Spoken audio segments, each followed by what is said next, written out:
ஞாயிற்றுக்கிழமை கோபிச்செட்டிப்பாளையத்தில் கொங்கு மண்டல விதைகள் மற்றும் உணவு திருவிழா நடந்தது.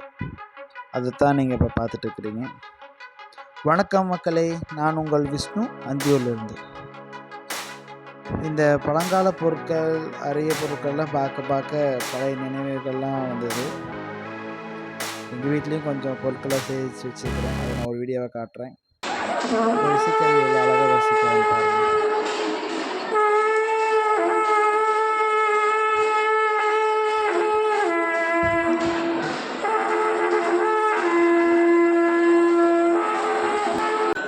அதை பார்த்து என் மகனும் ரசிக்க செய்யணும்.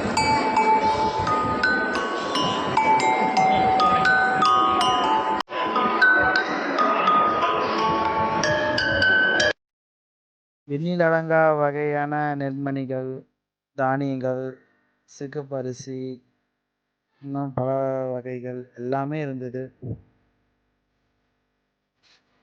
இந்த வீடியோ ரொம்ப லென்த்து, அதனால் கொஞ்சம் ஸ்பீடாக தான் காட்டியிருக்கிறேன். இது எனக்கு முதல் அனுபவம் தான். ரொம்ப நெகிழ்ச்சியாகவும் மகிழ்ச்சியாகவும் இருந்தது.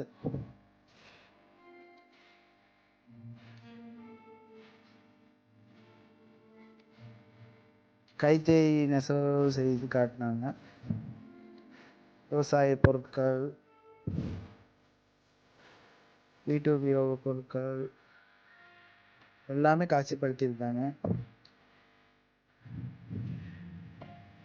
முக்கியமாக நாட்டு விதைகள், பல வகைகள், செடிகள், மரங்கள் எல்லா விதைகளும் இருந்தது. இது பார்த்தீங்கன்னா விதைகள்லேயே ஆபரணம் செஞ்சுருந்தாங்க. பார்க்க அவ்வளோ கிராண்டாக இருந்துச்சு. இன்னும் பவளம் வைரத்தில் செஞ்ச மாதிரி அவ்வளோ சூப்பராக இருந்துச்சு. இது மாதிரி நாமளும் ஒரு டைம் ட்ரை பண்ணி பார்க்கணும். அதே போல் தேங்காய் தொட்டியில் செஞ்ச பொருட்கள், பல கைவினை பொருட்கள், இயற்கை விவசாயத்தை பற்றி நிறையா சொன்னாங்க. நீங்களும் முடிஞ்ச வரைக்கும் போய் நேரில் பாருங்கள். லைக் பண்ணுங்கள், ஷேர் பண்ணுங்கள், சப்ஸ்கிரைப் பண்ணுங்கள். பாய்.